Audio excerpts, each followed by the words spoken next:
Hi everyone, I'm Clive Loseby and I am passionate about changing the world, one website at a time. As Dale said, I was in a bad car crash a long time ago.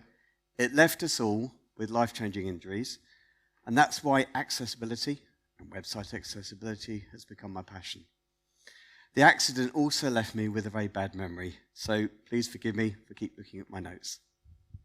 Okay, does everybody know what a cookie banner is?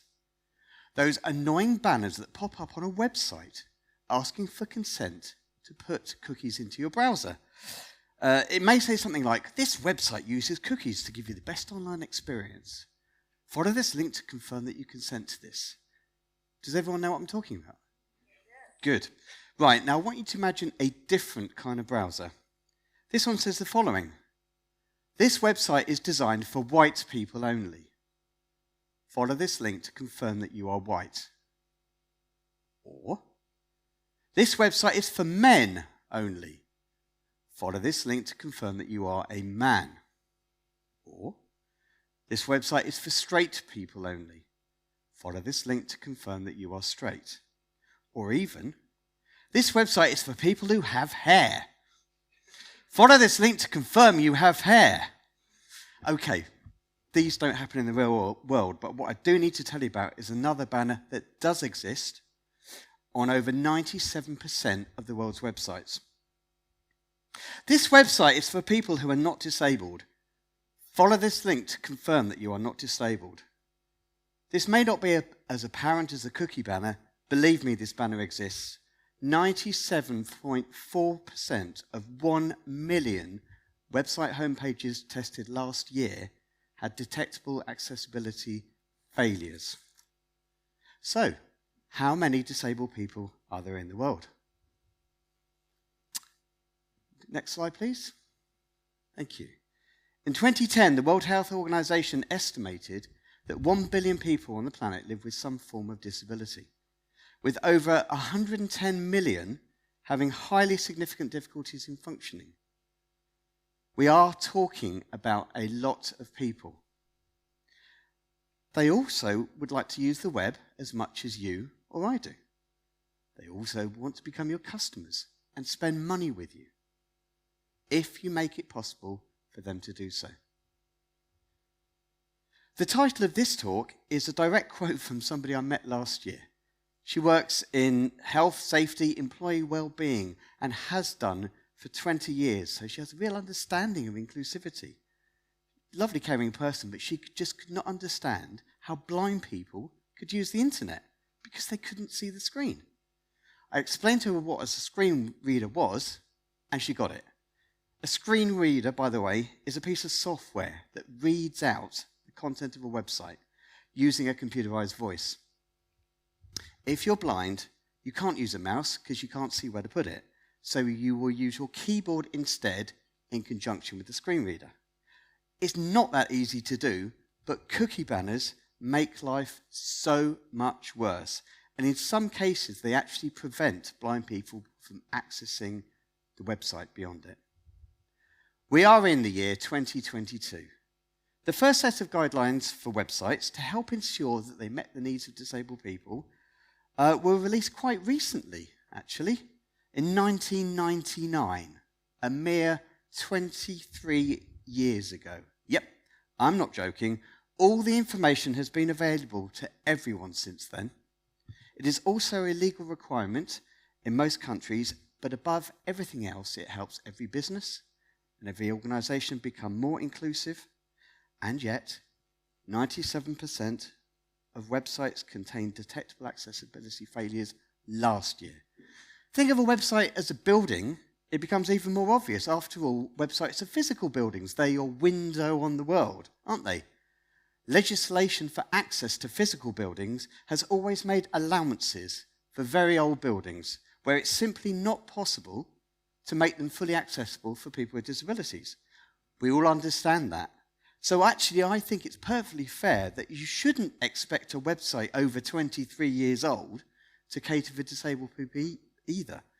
I'm actually not sure the last time I went on a website it was over 23 years old. But what about 5 years old? What about 3 years old? What about last year? This year? Typically, websites get replaced every 3 to 5 years as a new one is built to cater for the latest trends. Is it really okay that websites that are recently built are still inaccessible for disabled people? If not now, when? Okay, so what does accessible web design actually mean? Please take a look at these doors. They both go into the same building. Both sets of doors have level access. The door on the left slides open automatically as you approach it. The doors on the right have to be pulled open. I would like to ask you all a question, and if you're able, I would like you to either raise your left hand or your right hand in answer. Imagine you're in a wheelchair and you want to enter this building. Which of the doors do you think you would be most likely to use? The automatic doors on the left or the heavy doors on the right? Could you please raise your left or your right hand accordingly? Wow, I think it's fair to say the consensus is on the left. Interesting. Okay, now, instead of being in a wheelchair, you're using a walking frame. So you can walk, but you need to have both of your hands on the frame. Which set of doors do you think you would be likely to use now? Could you raise your hands if you're able to? I'm really surprised. Everyone's going left. Okay. Right. Now, you're pushing a child in a pushchair. So you can walk quite normally, but you've got a pushchair and both of your hands are on it. Which set of doors now? Left or right? I'm staggered. Okay, final example. Let's assume that you've actually gone in through the doors on the right. You're coming out, you want to come out of the building, but you've actually got boxes of files under both arms.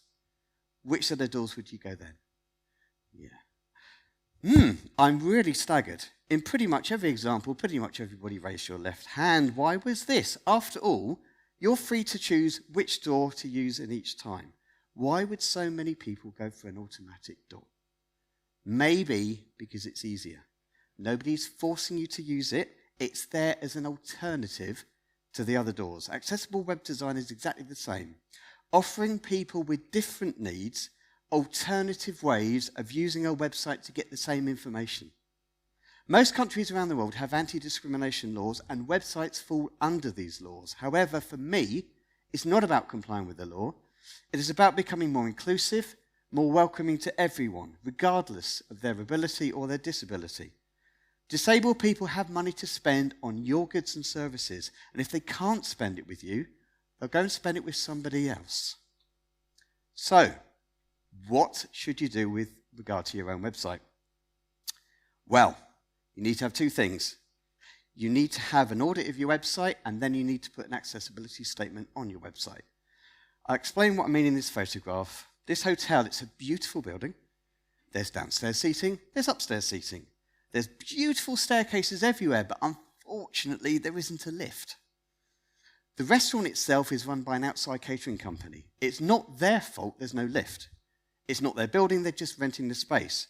However, if you're in a wheelchair, you can't use the upstairs seating. But if there was a sign near the entrance saying something like, "Patrons in wheelchairs, please note that although we've got upstairs seating, we do not have a lift. However, we do have some reserved seating for you with extra turning space and raised tables."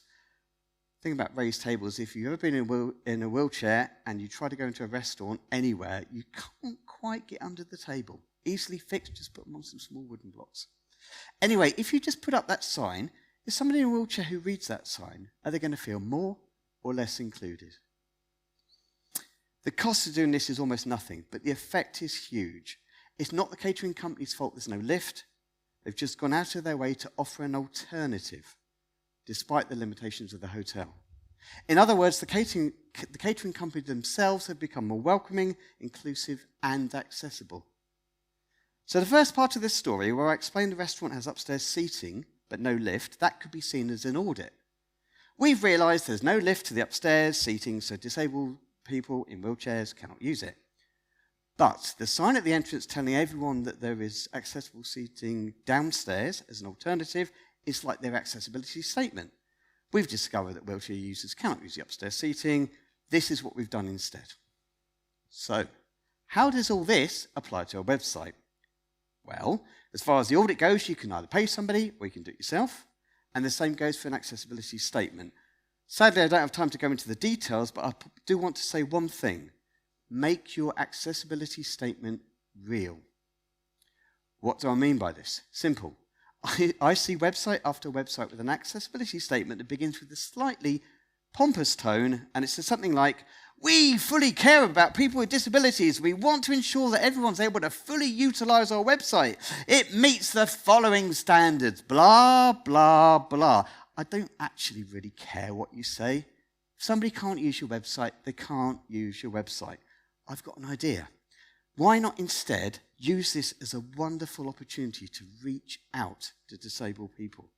The first line of your accessibility statement could read something like, "We're aware that there's some problems with our website that might make the experience more difficult for visitors with disabilities. But if there's anything that we can do to help you, give us a call." There's the phone number right there. "Follow this link to send an email." There's the link right there. Or fill in a contact form. Right there, you're reaching out to them. Just by doing that, you're being inclusive. You're going the extra mile, and it speaks volumes about your ethos as a company. By the way, if you do have accessibility issues with your website, you should give a time frame in which you're going to get them fixed, or at least explain that it's not possible on grounds of cost. It isn't about being perfect. It's about being honest. Okay, I'd like to finish by telling you all about a very simple test that you can do on any website to find out if it has a basic level of accessibility. Anyone can do it, and I call it the tab test. If you run a website, there will usually be a row of page navigation buttons along the top.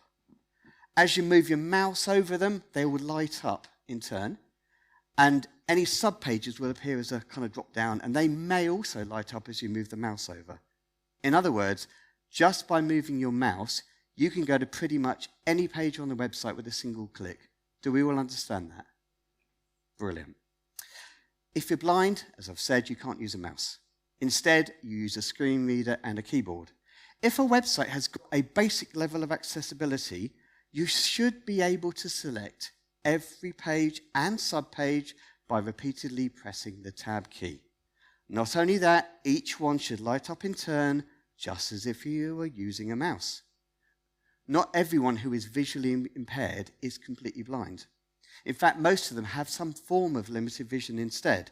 So having page navigation light up as you tab through them helps them know where they are. So next time anybody here is on a website, just start pressing the tab key. If you do not see all the pages and all the subpages light up in turn, it's failed the test. Please drop them an email informing them that because their website does not meet that basic level of accessibility, it's failed this test and they really need to do something about it. If they want to know more, they can do a quick internet search, and actually it's fairly easy to fix.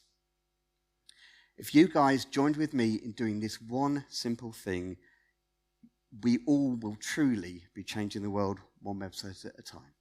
Thank you very much.